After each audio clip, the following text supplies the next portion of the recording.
Okay, let's first take the pickup bar, which happens before bar 1.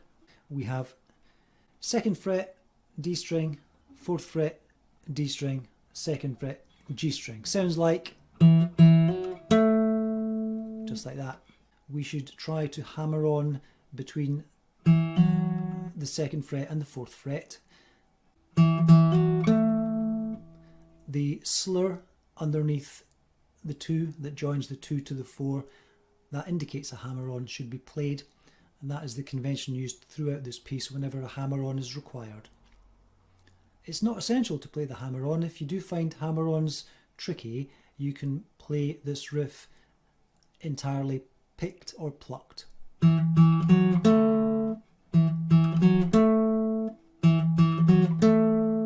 Like that. So that's the opening riff.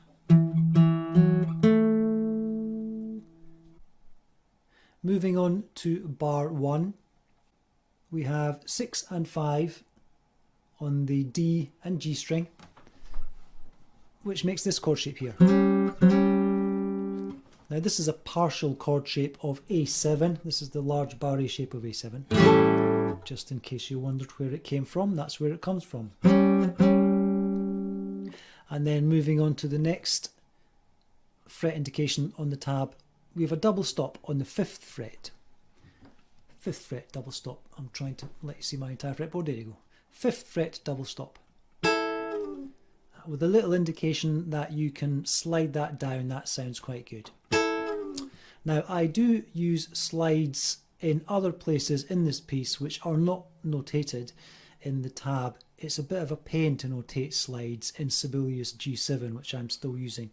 So feel free to add some slides, feel free to not observe the slides, whatever you want to do. The last part of bar 1 is a repeat of the opening riff. So if we play bar 1 with the preceding pickup phrase,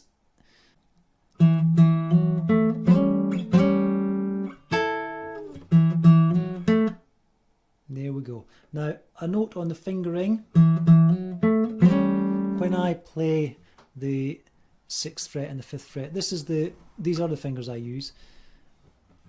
It's tempting to just use these ones, but I think when you play it to speed, it's easier to get there using finger 2 and 3. Moving on to bar 3, we hit this chord shape here. 2 strings are fretted on the 5th fret, the A string and the G string. Again, a little slide works good. After these notes, we go grab a double stop at the 7th fret. And again, we can slide that down.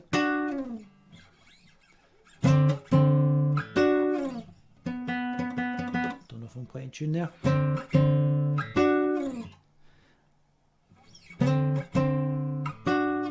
So that's that part.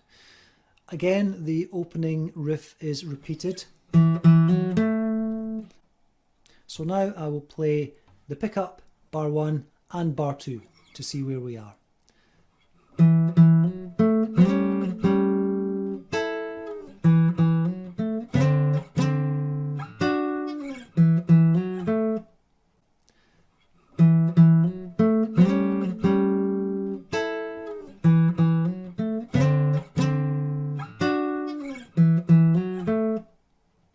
And that's where we've got to.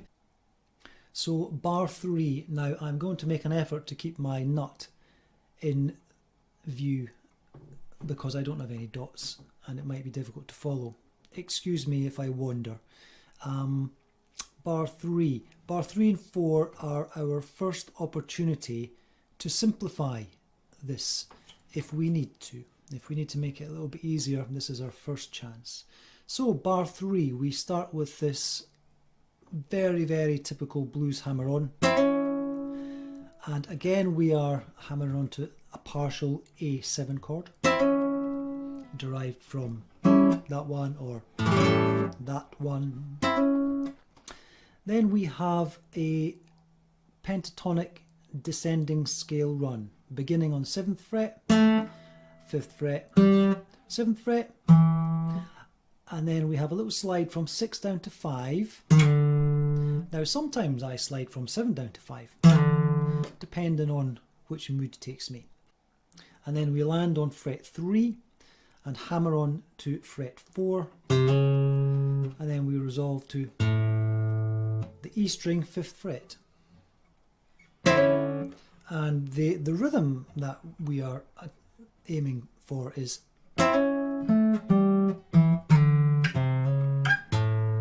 something like that.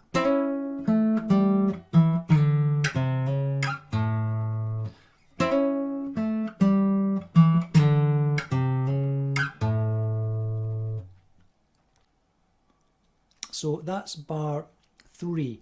Now do remember, it is immediately preceded by the little riff part.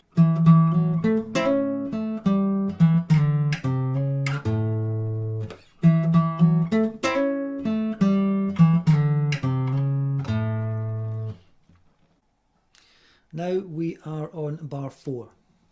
Bar 4 begins with the 7th fret of the D string. Then we do a double stop 7 of the G and B. Then we do our bluesy hammer on, 5th fret to 6th fret on the G string, 5th fret on the B string. Back to the 7th fret of the D, and then a double stop on the E and B string at the 5th fret.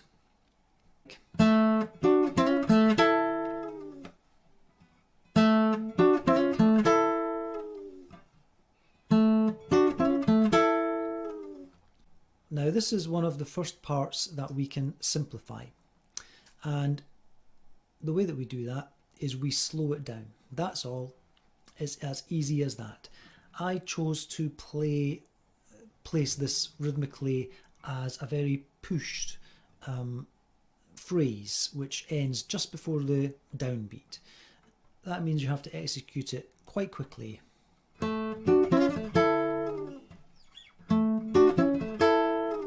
However, if you slow it down so that it doesn't have that pushed feel, it lands actually on the downbeat and it gives you more time to play it. Now, in order to demonstrate that, just let me set up a metronome and I'll play along to the metronome and you can see the difference between the two methods. So I have set my metronome to 70 beats per minute. Okay, so full speed, we go like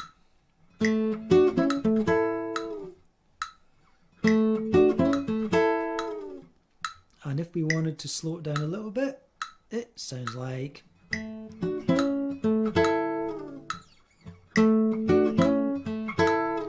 quicker,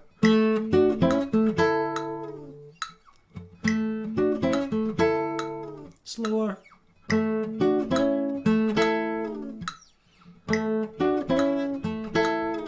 the second way gives you just a little bit more time to execute the phrase. Play whichever you prefer, play whichever you can manage. Now, bar 4 ends with the repeated riff that we have come across in several previous bars, 2-2-4-2. I'm not going to play it because I'm sure you know it by now. What I will play is I'll play bar 3 and bar 4 in their entirety. They should sound like this. There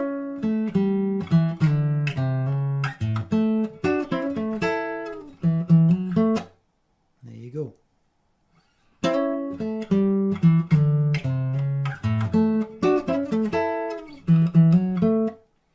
So that's bar 3 and bar 4.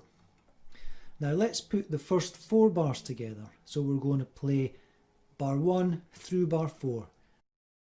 I'm going to play these bars 3 times. First at around about 70 BPM, and then I'll play them another 3 times with a metronome at a slower tempo, 58 BPM. On those playthroughs, I will use the slightly easier method of executing bar 4.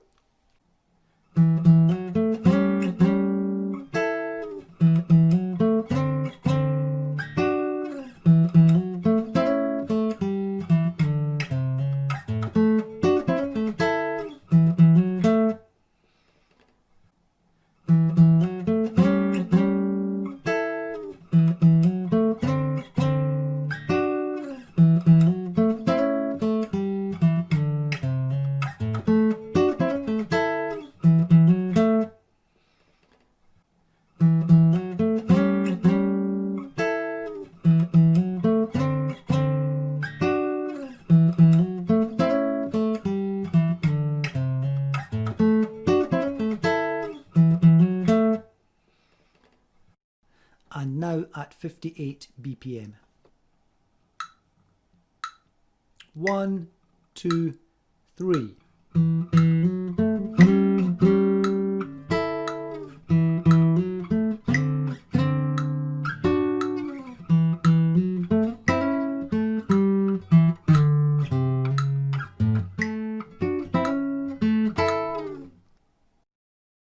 One, two, three.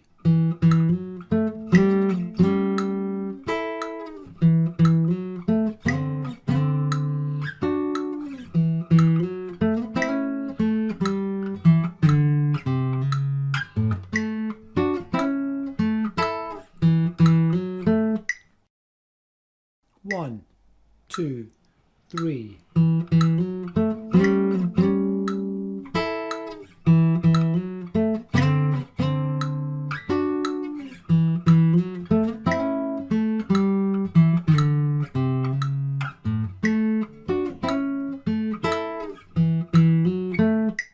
If you've got this far, then very well done.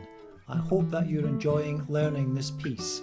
I would appreciate feedback on this video. For example, am I explaining things too fast or am I explaining things too slowly?